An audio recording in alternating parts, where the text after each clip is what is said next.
తెలంగాణలో 10వ తరగతి పరీక్ష ఫలితాలను విద్యాశాఖ బాధ్యతలు కూడా చూస్తున్న సీఎం రేవంత్ అన్నే రవీంద్ర భారతిలో విడుదల చేసిండు. ఇక 100కి ఏం దక్కో 93% పిల్లగాండ్లు పాస్ అయినరు. దాంట్లో హాస్టళ్లలో చదివిన పిల్లగాండ్లకే ఎక్కువ మార్కులు వచ్చినాయి.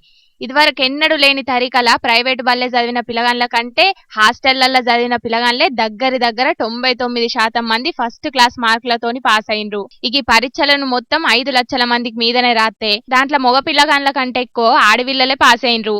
ఇక 4629 బల్లలనైతే 100కు 100% మార్కులు వచ్చినాయట. 10వ తరగతి పరీక్షల్లో మొత్తం 99.29%తోని మహబూబ్ నగర్ జిల్లా టాప్ ర్యాంకు కొడితే 74%తోని వికారాబాద్ జిల్లా లాస్ట్ ర్యాంకుకు పడిపోయిందట. ఫెయిల్ అయిన పిల్లగాండ్ల కోసం జూన్ 3కెంచి సప్లిమెంటరీ పరీక్షలు పెడతారట విద్యాశాఖోళ్ళు.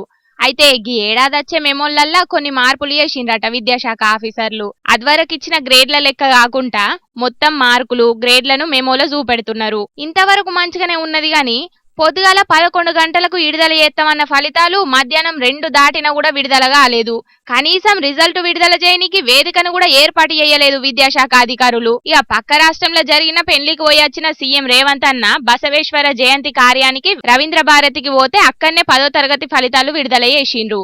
లక్షల మంది విద్యార్థులు ఎంతో ఆశతోని ఎదురు చూసే ఫలితాలను విడుదల చేయనీకి చక్కటి వేదిక కూడా ఏర్పాటు చేయలేని దీనమైన పరిస్థితిలో ఉన్నది అయ్యేంది అని ఎడ్డిస్తున్నారు. ఈ రిజల్ట్ విడుదల చేసిన తరీక చూసిన కొంతమంది విద్యావేత్తలు. విద్యాశాఖను దగ్గరుండి చూస్తున్న సీఎం రేవంత్ అన్న ఏం పట్టించుకుంటలేడా అని గరమైతున్నారు.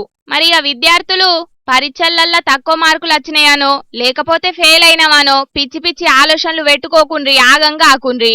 మళ్ళా మంచిగా చదువుకొని మంచి మార్కులు తెచ్చుకోవచ్చు. ఏమంటున్నాం?